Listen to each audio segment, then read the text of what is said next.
प्रिय मित्रों, स्वागत है आपका आपके अपने चैनल स्टडी विद प्रदीप में। दोस्तों, आज हम लोग प्लांट फिजियोलॉजी से संबंधित एग्जाम पॉइंट्स करने वाले हैं। एग्जाम पॉइंट नंबर यह 16 है। बॉटनी के एग्जाम पॉइंट्स को हम लोग आगे की दिशा में बढ़ा रहे हैं। तो चलिए बिना वक्त गंवाए हम लोग इसको स्टार्ट करते हैं और एक एक करके अपने प्रश्नों की तरफ बढ़ते हैं। यदि आपको इसका पीडीएफ चाहिए तो आप हमारे इस नंबर पर संपर्क करके इसका पीडीएफ प्राप्त कर सकते हैं। तो आई होप कि ये वीडियो आपको क्लियर हो रहा होगा, आपको वॉइस भी क्लियर होगी। तो स्टार्ट करते हैं, चीज़ों को यहाँ से पढ़ना शुरू करते हैं। प्लांट फिजियोलॉजी में आज हम लोग जो है प्रकाश संश्लेषण वाले चैप्टर से कुछ महत्वपूर्ण प्रश्नों को रखे हैं और ये क्लास 11th का चैप्टर नंबर आपका जो है शायद 10 है इस समय। तो उसका क्लास 11th का इसमें सभी इंपॉर्टेंट प्रश्नों को हमने एनसीईआरटी बेस पे रखा है। साथ में जो प्रीवियस ईयर में क्वेश्चन पूछे गए हैं उनको भी हमने इसमें शामिल किया है और भी आपके पीडीएफ मिलते रहेंगे जो आपके लिए महत्वपूर्ण है। तो सबसे पहले यहाँ पे बात करते हैं एम डी सेच हैच और सी आर स्लैक। दो लोग हैं, आपने C3 पादप पढ़ा होगा और C4 पादप पढ़ा होगा। इन दोनों में बेसिकली अंतर क्या है? क्रेंज मॉर्फोलॉजी का अंतर है, क्रेंज एनाटॉमी का अंतर है। तो जो C3 पादप होता है एक्चुअली में इसमें क्रेंज एनाटॉमी नहीं पाई जाती, लेकिन जो C4 पादप होता है इसमें क्रेंज एनाटॉमी पाई जाती है। यह हाई टेम्परेचर को सह सकता है जबकि C3 पौधे हाई टेम्परेचर को नहीं सह सकते हैं। ठीक है। C4 पौधे का जो उदाहरण है गन्ना है, आपका मक्का है, यही पूछा गया प्रश्न में आपसे। तो यहाँ पे जो C3 पौधा होता है वो जो है क्या बनाता है? 3 कार्बन मॉलिक्यूल बनाता है जिसे आप क्या कहते हैं, और जो C4 पौधा होता है वो PGA कहते हैं इसे। ठीक है। और इसको जो कहते हैं C4 वाले को 4 कार्बन मॉलिक्यूल वाला जो तत्व बनता है OAA कहते हैं, यानी ऑक्जेलो एसिटिक एसिड कहा जाता है इसको। ठीक है। तो यहाँ चलिए PGA को भी अभी पढ़ेंगे, यहाँ पे आएगा, पहले इसको देखते हैं। तो कह रहा है MD हैच यानी स्लैक हैच और स्लैक नामक वैज्ञानिकों ने कार्बन डाइऑक्साइड स्थिरीकरण का नया प्रकार बताया जिसे हेच और स्लैक चक्र के नाम से भी जानते हैं। जिन पौधों में कार्बन डाइऑक्साइड का प्रथम उत्पाद C4 यानी कार्बन 4 कार्बन वाला पदार्थ ऑक्जेलो एसिटिक अम्ल होता है उन्हें हम लोग C4 पौधे कहते हैं। कह रहा जिसमें 4 कार्बन वाला पदार्थ होता है उसे C4 पौधे कहते हैं। हैच और स्लैक इन्हीं पौधों में चलता है। हैच और स्लैक इसमें चलता है, C4 पौधों में चलता है। पहला प्रश्न आपका एनसीईआरटी बेस्ड है। अगर आपसे पूछा कि C4 पौधे में प्रथम जो आपका तत्व बनता है तो आप कहेंगे OAA बनता है, अर्थात ऑक्जेलो एसिटिक एसिड का निर्माण होता है। ठीक है, आगे बढ़ जाएं। कह रहा है कि सेकंड पॉइंट आपका, फिर देखिए कहां से लिया गया, प्रकाश फास्फेटीकरण या प्रकाश फास्फोरिलेशन की क्रिया का नाम साइक्लिक मतलब नॉन साइक्लिक, उसके बाद साइक्लिक या स्यूडो साइक्लिक तीनों क्रियाएं शामिल होती हैं। कह रहा है जो प्रकाश फास्फोरिलेशन है यानी प्रकाश फास्फेटीकरण है, इसमें नॉन साइक्लिक, साइक्लिक और जो है स्यूडो साइक्लिक तीनों प्रकार की क्रियाएं शामिल होती हैं। या आर्नर और उनके सहयोगियों द्वारा प्रकाश ऊर्जा को रासायनिक ऊर्जा में परिवर्तन करने से संबंध में महत्वपूर्ण खोज होती है। आगे बढ़ते हैं। वर्षा, जल, प्रकाश, ताप, हवा, सापेक्षिक आर्द्रता आदि जलवायवीय कारक होते हैं। कह रहा वर्षा, जल, प्रकाश, ताप, हवा, सापेक्षिक आर्द्रता आदि जलवायवीय कारक होते हैं। ये कारक पौधों की वृद्धि एवं विकास को प्रभावित करते हैं। कह रहा कि जल जो पौधों के जो प्रकाश संश्लेषण होता है उसके लिए जो इम्पोर्टेंट है वर्षा, जल, प्रकाश, ताप, ये सभी लोग क्या हैं, एक एक तरह से कारक के रूप में यहाँ पे कार्य करते हैं। प्रकाश वाष्पोत्सर्जन एवं प्रकाश संश्लेषण की क्रिया के लिए एक आवश्यक घटक। कह रहा प्रकाश का वाष्पोत्सर्जन होना प्रकाश के इस क्रिया के लिए यानी प्रकाश संश्लेषण की क्रिया के लिए अत्यंत आवश्यक घटक होता है। आगे आते हैं। कह रहा प्रकाश संश्लेषण के अंतर्गत वे क्रियाएं जो प्रकाश पर निर्भर नहीं होती हैं अदीप्त या अप्रकाशिक क्रियाएं कहलाती हैं। कह रहा प्रकाश संश्लेषण के अंतर्गत वे क्रियाएं आती हैं जो प्रकाश पर निर्भर नहीं होती हैं, अप्रकाशिक क्रियाएं कहलाती हैं। यह क्रिया हरित लवक के स्ट्रोमा भाग में होती क्योंकि इसमें वे विकार पाए जाते हैं। विकार मीन्स होता है एंजाइम। इसमें वे विकर पाए जाते हैं, एंजाइम पाए जाते हैं, भाग लेते हैं जो वातावरण से ली गई कार्बन डाइऑक्साइड का अपचयन करके उन्हें शर्करा, मंड इत्यादि में परिवर्तित कर देते हैं। एक कई प्रकार की होती हैं, जैसे केल्विन बेंसन चक्र जो कि C3 में चलता है। ठीक है, ये मुझे याद नहीं आ रहा था स्टार्टिंग में। केल्विन बेंसन चक्र कहाँ चलता है? C3 साइकिल में चलता है। हेच और स्लेक चक्र किस में चलता है? C4 साइकिल में चलता है। और कैम चक्र, 3 तरह के चक्र होते हैं। इनमें केल्विन चक्र सभी हरे पौधों में होती हैं। कह रहा केल्विन चक्र एक ऐसा है इनमें से जो सभी हरे पौधों में पड़ता। मोस्ट इंपॉर्टेंट एनसीईआरटी की ही पॉइंट है। आप इसको अगर रिलेट करेंगे तो एनसीईआरटी उठाएंगे तो ये आपको एनसीईआरटी में लिखी हुई मिलेगी। देखिए, मेरी बात को आप गौर से सुनिए, और मैं बार बार इस बात को कहता हूं कि चाहे यूपीएससी हो चाहे बीपीएससी हो, ये सभी बार बार अपने पेपर को कहां से उठाते हैं? एनसीईआरटी बेस्ड उठाते हैं। प्रीवियस ईयर में जो पेपर हो गए होते हैं उनसे उठाते हैं। जो आपके महत्वपूर्ण गाइड सीरीज होती हैं उनसे प्रश्न उठाते हैं। ठीक है, जो प्रैक्टिस पेपर मार्केट में अवेलेबल होते हैं उनसे प्रश्न उठाते हैं। सिलेक्शन पाने का सबसे आसान तरीका होता है कि आप एनसीईआरटी को अच्छे से पढ़ें, उसके बाद जो उसके प्रश्न है प्रीवियस ईयर में आए हैं उस तरह के प्रश्न सॉल्व करें, और उसके बाद जो सबसे अत्यंत महत्वपूर्ण घटक है वो घटक कौन सा है? वह घटक है कि आप अपनी जो तैयारी है उसे डेली रिवीजन के तौर पर करते रहें। यूपीपीएससी के लिए, यानी जो यूपीपीएससी ने यूपीएससी एसएसबी के लिए, जो उत्तर प्रदेश का, चाहे वो यूपीपीएससी जो एलटीजीआईसी कराता है, चाहे जो आपका नया आयोग बन रहा है टीजीटी पीजीटी का पेपर कराएगा, उन सब के लिए हमने तैयारी का प्रारूप तैयार कर लिया है। बहुत जल्द ही हम बैच अनाउंस करने वाले हैं जो कि निःशुल्क होगा। इसमें आपको बैच में कोई पैसा नहीं देना है। चलिए आगे बढ़ते हैं, अगले टॉपिक पे देखते हैं क्या है। कह रहा हैच और स्लैक वाले पौधों में कार्बन डाइऑक्साइड स्थिरीकरण का प्रथम उत्पाद कार्बन 4 पौधा वाला होता है, जिसे ऑक्जेलोस्टिक अम्ल कहते हैं। अतः इसे C4 पौधे भी कहते हैं। उदाहरण इसका कौन है? गन्ना है और मक्का है। ठीक है, अब यही देखिए काम की चीजें आपकी दी गई। C4 पौधों की पत्तियों की शारीरिक संरचना जो होती है, C4 पौधों की पत्तियों की जो शारीरिकी होती है यानी एनाटॉमी है, वो क्रेंज प्रकार की होती है। यही आपसे पूछा जाता है कि ये प्रीवियस ईयर का क्वेश्चन है। कह रहा क्रेंज प्रकार कहते हैं। इसके पर्ण मध्योतक के खंभ ऊतक नहीं होता है। पर्ण मध्योतक में खंभ ऊतक नहीं पाए जाते हैं। पत्तियों में संवहन बंडल पर आच्छादित पाई जाती हैं। इनमें हरिम कणक बड़े होते हैं तथा ग्रेना कम विकसित अथवा अनुपस्थित होते हैं, जबकि पर्ण मध्योतक कोशाओं में हरिम कणक छोटे होते हैं जैसे ग्रेना विकसित होते हैं। कह रहा पर्ण कणक जो है हरिम कणक छोटे होते हैं और ग्रेना क्या होता है? विकसित होता है। मिशेल ने हरित लवक व माइटोकॉन्ड्रिया में एटीपी निर्माण के रसायन परासरण सिद्धांत का प्रतिपादन किया। मिशेल नामक एक साइंटिस्ट हैं, इन्होंने क्या काम किया था? हरित लवक में माइटोकॉन्ड्रिया और एटीपी के निर्माण के प्रकाश रासायनिक सिद्धांत का प्रतिपादन किया था। इस सिद्धांत के अनुसार कला के आर या पार, कह रहा जो मेम्ब्रेन है, झिल्ली है, उसके आर पार प्रोटीन प्रवणता उत्पन्न होते प्रोटॉन एक तरफ से दूसरी तरफ जाते हैं। इससे निकली ऊर्जा का उपयोग एटीपी निर्माण में होता है। मेल्विन केल्विन ने सर्वप्रथम बताया कि कुछ पौधे पेट्रोलियम पदार्थों का अच्छा स्रोत हैं। कह रहा मेल्विन और केल्विन ने सर्वप्रथम बताया कि कुछ पौधे पेट्रोलियम पदार्थों का अच्छा स्रोत होते हैं। केल्विन बेंसन चक्र या C3 चक्र में एक ग्लूकोज अणु के निर्माण के लिए 18 एटीपी तथा 12 NADH तथा H प्रयुक्त होते हैं। कह रहा है कि केल्विन चक्र के लिए C3 के लिए एक ग्लूकोज अणु के निर्माण में, एक ग्लूकोज अणु बनाने में 18 एटीपी, प्रीवियस ईयर का क्वेश्चन है, 12 NADPH प्लस H प्रयुक्त होते हैं, यानी 30 दोनों मिलाकर के हो जाते हैं।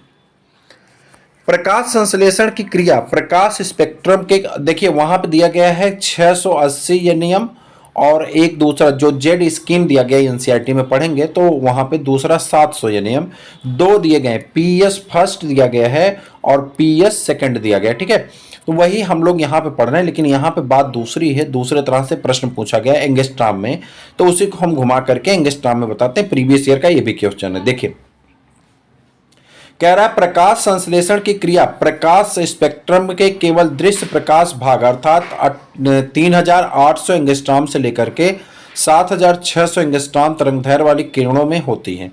यह क्रिया सबसे अधिक सुचारू रूप से लाल किरणों तथा उससे कुछ कुशलता के साथ नीली किरणों में होती हैं तथा हरी किरणों में सबसे कम अथवा नहीं के बराबर होती हैं। प्रकाश संश्लेषण में कह रहा है कि सबसे कम अथवा नहीं के बराबर होती हैं। प्रकाश संश्लेषण के कार्य स्पेक्ट्रम को एंगलमैन ने अपने प्रयोग में दर्शाया था। इसमें अब देखिए यहीं पे आपका प्रश्न है, आप एनसीईआरटी पढ़ेंगे तो उसमें दिया गया है, इसमें लाल तरंग दैर्ध्य वाली किरणों में शैवालों में अधिक ऑक्सीजन उत्पन्न की और लाल प्रकाश तरंग दैर्ध्य वाली किरणों ने शैवालों में अधिक ऑक्सीजन उत्पन्न की, और दिया गया है। और यहां पर देखिए वहां लाल किरणों की बात हो रही, वहां अधिक ऑक्सीकी जल बीजाणु एकत्रित हुए, जबकि नीली तरंग दैर्ध्य वाली किरणों में कुछ कम मात्रा में तरंग इकट्ठा हुई। प्रकाश संश्लेषी वर्णक हरित लवक के थैलेकॉइड में उपस्थित होते हैं। कह रहा प्रकाश संश्लेषी वर्णक हरित लवक के थैलेकॉइड में उपस्थित होते हैं। यही कारण है प्रकाशिक क्रिया थैलेकॉइड्स झिल्ली में होते हैं, जबकि अप्रकाशिक क्रिया स्ट्रोमा में होती है। हाँ, प्रकाशिक क्रिया कहाँ होती है, देखिए यहाँ पे छूट गया, प्रकाशिक क्रिया कहाँ होती है, देखिए यहाँ पे कह रहा है थैलेकॉइड में उपस्थित होते हैं। यही कारण है प्रकाशिक क्रिया जो लाइट रिएक्शन है वो किसमें होता है, थैलेकॉइड में, और जो अप्रकाशिक क्रिया है डार्क रिएक्शन है वो किसमें होता है, स्ट्रोमा में। याद रखिएगा, ये दोनों प्रश्न पूछे जा चुके हैं पहले। आगे बढ़ते हैं। कह रहा है इमर्सन ने प्रकाश संश्लेषण में दो वर्णक सिद्धांत प्रस्तुत किए थे। इमर्सन ने प्रकाश संश्लेषण में दो वर्णक सिद्धांत प्रस्तुत किया था। उन्होंने बताया कि दोनों प्रकार की प्रकाशिक क्रियाएं होती हैं, एक छोटी तरंग दैर्ध्य के प्रकाश द्वारा तथा दूसरी बड़ी तरंग दैर्ध्य के प्रकाश के द्वारा। रॉबर्ट इमर्सन व उनके सहयोगियों ने क्वांटम उत्पाद का अध्ययन प्रकाश पुंज में किया, अर्थात उन्होंने प्रकाश की विभिन्न तरंग दैर्ध्य का प्रकाश संश्लेषण दर पर प्रभाव देखा। उन्होंने पाया कि 680 nm से अधिक तरंग दैर्ध्य के एक वर्णीय प्रकाश में क्वांटम उत्पाद अकस्मात रूप से कम हो जाता है, क्योंकि यह तरंग दैर्ध्य दृश्य प्रकाश के लाल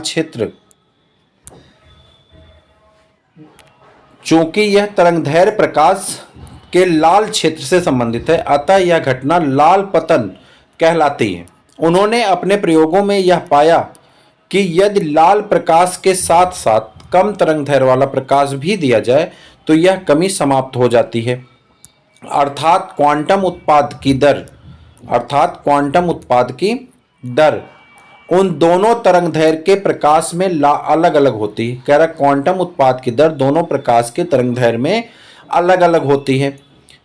प्रकाश संश्लेषण में हुई यह वृद्धि इमर्सन वृद्धि प्रभाव कहलाती है। कह रहा प्रकाश संश्लेषण में हुई यह वृद्धि इमर्सन वृद्धि प्रभाव कहलाती है। रेड ड्रॉप व वृद्धि प्रभाव दोनों को सामूहिक रूप से इमर्सन प्रभाव कहते हैं। कह रहा रेड ड्रॉप हो या जो है वृद्धि प्रभाव हो, दोनों को हम लोग क्या कहते हैं, इमर्सन वृद्धि कहते हैं। याद रखिएगा। सदाबहार पौधों की सभी पत्तियां, जो सदाबहारी पौधे होते हैं, सदाबहारी पौधे किसे कहते हैं, एवरग्रीन फॉरेस्ट कहा जाता है। एवरग्रीन फॉरेस्ट कहाँ होते हैं, जहां 200 सेंटीमीटर से ज्यादा वर्षा होती है। तो एवरग्रीन फॉरेस्ट जो होते हैं ये सभी पत्तियां एक साथ किसी विशेष मौसम में नहीं गिरती, यानी जैसे अपने यहाँ पाया जाता है उत्तर प्रदेश में, बिहार में पतझड़ वाले वन पाए जाते हैं, एक समय में सभी पत्तियां गिर जाती हैं। उसके बाद जैसे शीशम है, चिलबिल है, ठीक है, महुआ है, इसके सभी पत्तियां गिर जाती हैं, बाद में फिर नई नई पत्तियां आती हैं। लेकिन जो सदाबहार वन होते हैं उसकी पत्तियां कभी कम नहीं होती, यानी जो सूखती रहती हैं वो गिरती रहती, नई नई पत्तियों का निर्माण होता रहता है। कह रहा बल्कि ये कुछ संख्या के अंतराल के साथ गिरती रहती हैं, अतः ये वर्ष भर हरे दिखाई देते रहते हैं। हालांकि ये पौधे भूमध्य पर उगते हैं जहां वर्ष भर वर्षा होती रहती है, अतः नमी उपलब्ध रहती है। बात समझ में आ गई। कह रहा प्रकाश संश्लेषण जीवाणुओं में पीएस सेकंड, वही जो मैं बता रहा था फोटो सिस्टम सेकंड, ठीक नहीं होता। कह रहा जीवाणुओं में यानी प्रोकैरियोटिक में पीएस सेकंड नहीं होता है। आप चैप्टर पढ़ेंगे तो उसमें बहुत पतली सी एक लाइन एनसीईआरटी में दिया गया है कि जो है photo system second are not present in the prokaryotic cell. वहां पर दिया गया है कि प्रोकैरियोटिक सेल में फोटो सिस्टम सेकंड नहीं पाया जाता है। वही बात यहाँ पर लिखी, प्रकाश संश्लेषण जीवाणुओं में पीएस सेकंड में नहीं होता, अतः इनमें जल का अपघटन नहीं होता और ऑक्सीजन मुक्त नहीं होती। प्रकाश संश्लेषण में पीएच सेकंड में उपलब्ध एंजाइम द्वारा जल के अपघटन में ऑक्सीजन मुक्त होती है। क्लोरोफिल के प्रत्येक अणु में जल स्नेही शीर्ष 4 पायरोल रिंग, कह रहा क्लोरोफिल के प्रत्येक अणु में जल स्नेही 4 पायरोलिक रिंग बना होता है, जिसके मध्य में मैग्नीशियम का एक परमाणु होता है। यह मैग्नीशियम 4 नाइट्रोजन परमाणुओं से जुड़ा होता है। यह चारों नाइट्रोजन पायरोलारिंग के भाग होते हैं। ये सभी एक पोर पायरिंग रिंग का निर्माण करते हैं, जो कि जलरोधी फाइटोल श्रृंखला पूंछ से समानांतर जुड़ा होता है। अचक्रीय प्रकाश में अर्थात अचक्रीय प्रकाश फास्फोरीकरण में NADPH प्रथम अंतिम इलेक्ट्रॉन ग्राही होता है, जबकि चक्रीय प्रकाश फास्फोरीकरण में P700 अंतिम इलेक्ट्रॉन ग्राही होता है। पीएच सेकंड की अभिक्रिया केंद्र P680 क्लोरोफिल होता है, जहां जल का प्रकाश अपघटन होता है तथा इसमें ऑक्सीजन मुक्त होती है। कह रहा पीएच सेकंड का जो अभिक्रिया केंद्र होता है P680 यनियम क्लोरोफिल में होता है, जहां जल का जो है प्रकाश अपघटन होता है और इससे ऑक्सीजन क्या होती है, मुक्त होती रहती है। प्रकाश संश्लेषण की अप्रकाशीय क्रिया में कार्बन डाइऑक्साइड अपचित होकर के ग्लूकोज बनाती है। कह रहा प्रकाश संश्लेषण की अप्रकाशीय क्रिया में कार्बन डाइऑक्साइड अपचित होकर के ग्लूकोज बनाती है। ध्यातव्य है कि प्रकाश संश्लेषण की प्रकाश क्रिया के दौरान पानी के अणु का विखंडन सूर्य की ऊर्जा से होता है। प्रकाश क्रिया के दौरान मुक्त होने वाली ऑक्सीजन पानी के अणु में टूटने से उत्पन्न होती है। प्रकाश क्रिया के दौरान मुक्त होने वाली ऑक्सीजन पानी के अणु के टूटने से उत्पन्न होती है। एंथोसाइनिन जल में घुलनशील वर्णक है। यह अधिकांशतः फूलों एवं फलों में पाया जाता है। एंथोसाइनिन जल में घुलनशील वर्णक है। यह अधिकांशतः फूलों और फलों में पाया जाता है। यह पत्ती, तना और जड़ों में भी पाया जाता है। यह पीएच सूचक आनुवांशिक विश्लेषण, सामान्य अनुसंधान एवं कैंसर अनुसंधान में उपयोगी है। आनुवांशिक रूप से संशोधित सामग्री को चिन्हित करने के लिए दृश्य मार्कर के रूप में इसका उपयोग किया जाता है। प्लास्टिड कई प्रकार के होते हैं, जैसे कि ल्यूकोप्लास्ट, क्लोरोप्लास्ट, क्रोमोप्लास्ट। कौन से? कई प्रकार के होते हैं। प्लास्टिड क्या होते हैं? कई प्रकार के होते हैं। कहाँ चला गया? क्रायोप्लास्ट और क्लोरोप्लास्ट। भोजन संग्रह के आधार पर ल्यूकोप्लास्ट में विभिन्न प्रकार के भोजन क्या होते हैं? निम्नवत रूप से संग्रह होते हैं, जैसे कि इलायोप्लास्ट या ओलियोप्लास्ट वसा संग्रह का कार्य करता है। इमाइलोप्लास्ट स्टार्च का संग्रह करता है। एलियोरोप्लास्ट प्रोटीन का संग्रह करता है। ठीक है, आगे आ जाते हैं।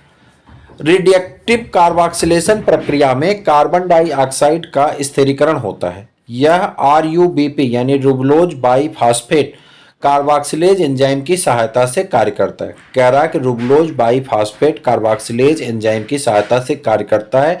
इंपॉर्टेंट चैप्टर है, 2 से 3 प्रश्न यहां से मिलता है, इसलिए एक बार यहां से पढ़ लीजिए, एक बार NCERT से पढ़ लीजिए, आपके लिए लाभदायक हो जाएगा।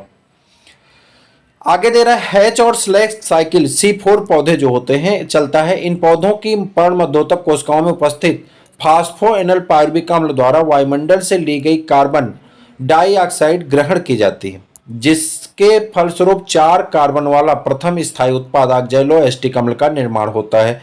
इसी कारण इसे कार्बन 4 पौधा कहते हैं। कार्बन 4 पौधे अच्छे प्रकाश संश्लेषक होते हैं। ये चूंकि मैं एक बार इसको शुरुआत में बता चुका था, इसलिए जल्दी जल्दी पढ़ दिया। एक बीजपत्री पादपों जैसे कि गन्ना, मक्का, बाजरा आदि के अतिरिक्त द्विबीजपत्री पादपों जैसे कि अमरेंथस, यूफॉर्बिया आदि में हैच और स्लैश चक्र चलता है, अर्थात कार्बन 4 चक्र प्रकाश संश्लेषण के दौरान घटित होता है। इस पौधों में कार्बन 4 चक्र पाया जाता है, इसे कार्बन 4 पौधा कहते हैं। C3 पौधों की पर्णमध्योतक कोशिकाओं में रुब्युस्को यानी रुबलोज 1,5 बाईफास्फेट कार्बोक्सिलेज ऑक्सीजनेज इसका पूर्ण नाम क्या है? रुबुस्को, रुबलोज बाइफास्फेट कार्बोक्सिलेज ऑक्सीजनेज प्रमुख एंजाइम होता है। इसके द्वारा वायुमंडल से ली गई कार्बन डाइऑक्साइड ग्रहण की जाती है, जबकि C4 पौधों में यह कार्य PEP यानी फास्फोएनल पायरुवेट कार्बोक्सिलेज द्वारा किया जाता है। इसके अतिरिक्त C4 पादपों की बंडल आच्छद कोशिकाओं में रुबलोज बाइफास्फेट कार्बोक्सिलेज एंजाइम की उपस्थिति होती है। C3 पौधों में कार्बन डाइऑक्साइड स्थिरीकरण का प्रथम स्थायी उत्पाद होता है। प्रथम स्थायी उत्पाद 3 फास्फोग्लिसरेट यानी 3 फास्फोग्लिसरिक ग्लिसरेट अर्थात C4 पौधों में ऑक्जेलोएस्टिक एसिड का निर्माण हो जाता है। ब्लैकमैन के नियमानुसार जब किसी जैविक कारक की दर को एक से अधिक कारक प्रभावित करते हैं, ब्लैकमैन के अनुसार जब किसी जैविक कारक की दर को एक से अधिक कारक प्रभावित करते हैं की दर सबसे कम मात्रा में उपस्थित होने वाले कारक पर निर्भर करती है। प्रकाश संश्लेषण की क्रिया निम्नलिखित कारकों पर निर्भर करती है। पहला, बाह्य कारक। बाह्य कारक कौन कौन से होते हैं? प्रकाश, तापमान, कार्बन डाइऑक्साइड तथा जल। एनसीईआरटी पढ़ेंगे, वहीं से पूरी लाइन ली गई है। यहाँ ये प्रकाश संश्लेषण की क्रिया में होने वाले घटनाओं का सही अनुक्रम निम्नलिखित है। प्रकाश अवशोषण, पर्णहरिम का उत्तेजन, इलेक्ट्रॉन का स्थानांतरण, एटीपी का संश्लेषण। प्रकाश संश्लेषण की क्रिया संबंधी अनुसंधान। प्रकाश संश्लेषण की क्रिया संबंधी अनुसंधान में कार्बन 14 यौगिक ऑक्सीजन 18 आइसोटोप सहायक सिद्ध हुए हैं। प्लास्टोसाइनिन कॉपर आयरन युक्त जल में घुलनशील प्रोटीन है। प्लास्टोसाइनिन कॉपर आयरन युक्त जल में घुलनशील प्रोटीन है। यह ऑक्सीकृत अवस्था में नीला रंग प्रदर्शित करता है। यह पीएस सेकंड के अपचयित साइटोक्रोम B6 यौगिक B6F यौगिक में पीएस फर्स्ट के P700 अणुओं का इलेक्ट्रॉन स्थानांतरण करता है। डायूरोन तथा डाईमेथिल यूरिया पौधों की जड़ों से अवशोषित किए जाते हैं तथा पत्तियों में स्थानांतरित होते हैं। ये पदार्थ प्रकाश कर्म 2 में प्रयुक्त होने वाले प्लास्टोक्विनोन से जुड़कर इसे इलेक्ट्रॉन मुक्त होने में बाधा डालते हैं। इस प्रकार PS2 व PS फर्स्ट के बीच इलेक्ट्रॉन परिवहन चक्र रुक जाता है। प्रकाश संश्लेषण की जेड स्कीम में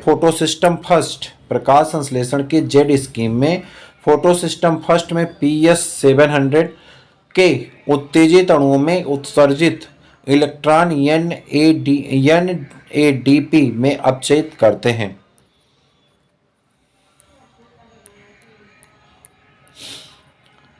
हिल अभिक्रिया यह दर्शाती है कि प्रकाश संश्लेषण में ऑक्सीजन जल से उत्पन्न होता है और कार्बन अपचयन से इलेक्ट्रॉन जल में प्राप्त होता है। ये दोनों क्रियाएं कर्म 2 के अंतर्गत संपन्न होती हैं। मैग्नीशियम रोबुस्को का कोफैक्टर है। मैग्नीशियम ऐसे लगभग सभी एंजाइमों को कोफैक्टर कहते हैं के रूप में मौजूद रहता है जो फास्फोरिलेशन प्रक्रिया में सक्रिय रहते हैं तथा यह कार्बोक्सिलेज डिहाइड्रोजिनेजेज में उपस्थित होता है। मैग्नीशियम क्लोरोफिल का एक महत्वपूर्ण घटक होता है। तो ये था आपका प्रकाश संश्लेषण से संबंधित पूरा एग्जाम पॉइंट्स, और ये एग्जाम पॉइंट आपकी परीक्षा में 2 प्रश्न दिलाएगा, इस बात का मुझे भरोसा है और आपको भी भरोसा होगा जब आप पेपर दे करके लौटेंगे तब।